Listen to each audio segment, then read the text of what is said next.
in Gujarati. Unit 8.5.1 Enhancing Text Presentation Introduction Aesthetics એટલે કે સુંદરતા અને આકર્ષણ પાવરપોઈન્ટ પ્રેઝન્ટેશનમાં મહત્વપૂર્ણ ઘટક છે જે પ્રેઝન્ટેશનને દ્રશ્યમાન અને આકર્ષક બનાવે છે. તેનો અર્થ એ છે કે તમારી સ્લાઇડ્સ અને કન્ટેન્ટને આકર્ષક અને વ્યાવસાયિક દેખાવ આપવા માટે વિવિધ દ્રષ્ટિ, રંગ, ફોન્ટ, છબીઓ અને ગોઠવણીનો યોગ્ય ઉપયોગ કરવો. એક સારું એસ્થેટિક્સ ધરાવતું પ્રેઝન્ટેશન વ્યક્તિના ધ્યાનને ખેંચી શકે છે અને સંદેશાને વધુ અસરકારક રીતે પ્રસારિત કરવામાં મદદ કરે છે. એસ્થેટિક્સનો ઉપયોગ જેમ કે મોનોટોન સ્લાઇડ, યોગ્ય ફોન્ટ, પ્રભાવશાળી કલર સ્કીમ્સ અને યોગ્ય ઇમેજ અને આકારોની પસંદગી પ્રેઝન્ટેશનના દરેક તત્વને સુંદર બનાવે છે. આ રીતે એક સારા એસ્થેટિક્સ સાથે તૈયાર કરેલા પ્રેઝન્ટેશન વધુ પ્રભાવશાળી, સુંદર અને વ્યાવસાયિક લાગે છે. ટેક્સ્ટ પ્રેઝન્ટેશનને શ્રેષ્ઠ બનાવવું. ટેક્સ્ટ પ્રેઝન્ટેશનને શ્રેષ્ઠ બનાવવું પાવરપોઈન્ટ પ્રેઝન્ટેશનનો મહત્વપૂર્ણ ભાગ છે.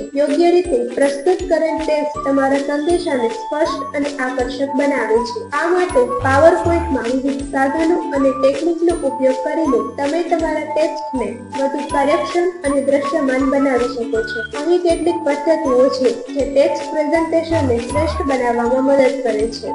ફોન્ટની પસંદગી. Font type. પ્રેઝન્ટેશનમાં વ્યાવસાયિક દેખાવ માટે યોગ્ય ફોન્ટનો પ્રકાર પસંદ કરો. અરાયલ, કાલિબ્રી, ટાઇમ્સ ન્યૂ રોમન વગેરે જેવા સરળ અને વાંચી શકાય તેવા ફોન્ટ્સ પસંદ કરો. Font size. તમારો ટેક્સ્ટ સરળતાથી વાંચી શકાય તે માટે ટાઇટલ માટે 32 થી 44 પોઈન્ટ અને બોડી ટેક્સ્ટ માટે 18 થી 24 પોઈન્ટ સાઇઝ પસંદ કરો.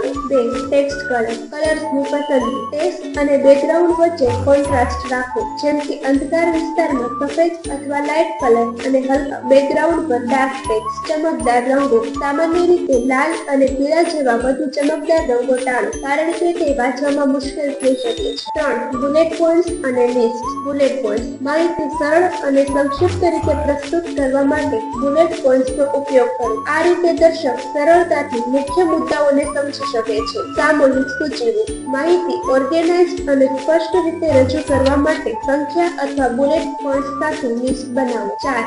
Text effects. શેડો અને 3D. શેડો અને 3D ઇફેક્ટ્સ. ટેક્સ્ટ માટે શેડો અથવા 3D ઇફેક્ટ્સનો ઉપયોગ કરવાથી તે વધુ દ્રશ્યમાન અને પ્રભાવશાળી બને છે, પરંતુ તેનો ઉપયોગ મર્યાદિત રીતે કરો જેથી ટેક્સ્ટ અતિશય ન બને. એનિમેશન. ટેક્સ્ટને સરળ ઇફેક્ટ્સ અને એનિમેશન જેવી કે ફેડ ઇન અથવા અપિયર સાથે રજૂ કરવું જે પ્રેઝન્ટેશનને વધુ આકર્ષક બનાવે છે. 5. લાઇન અને સ્પેસિંગ. Line spacing. ટેક્સ્ટ વચ્ચે યોગ્ય સ્પેસિંગ આપવું જેથી તે વધુ અસરકારક અને દ્રશ્યમાન બની શકે. સામાન્ય રીતે 1.5 લાઇન સ્પેસિંગ યોગ્ય માનવામાં આવે છે. માર્જિન અને પેડિંગ. ટેક્સ્ટને સ્લાઇડ પર યોગ્ય રીતે ગોઠવવા માટે ફેરફારો કરો અને ઓરિજિનલ બનાવો.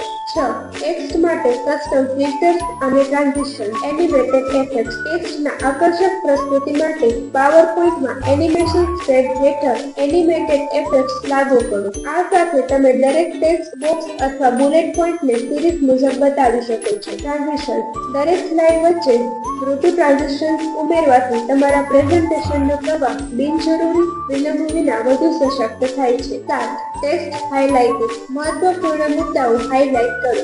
મહત્વપૂર્ણ અને મુખ્ય મુદ્દાઓને વિવિધ રંગો અથવા ફોન્ટ સ્ટાઇલ સાથે હાઇલાઇટ કરીને પ્રેઝન્ટેશનને વધુ અસરકારક બનાવો. 8. પ્રોફેશનલ ડિઝાઇનનો ઉપયોગ. મુલાયમ પૃષ્ઠભૂમિ. ટેક્સ્ટને વધુ સ્પષ્ટ અને વાંચી શકાય તે માટે સરળ અને યોગ્ય બેકગ્રાઉન્ડ પસંદ કરો. સારાંશ. આ પદ્ધતિઓનો ઉપયોગ કરીને તમે તમારા પાવરપોઈન્ટ પ્રેઝન્ટેશનના ટેક્સ્ટને વધુ આકર્ષક, સ્પષ્ટ અને પ્રભાવશાળી બનાવી શકો છો, જે તમારા દર્શકને સરળતાથી માહિતી પહોંચાડવામાં મદદરૂપ થાય છે. Thank you.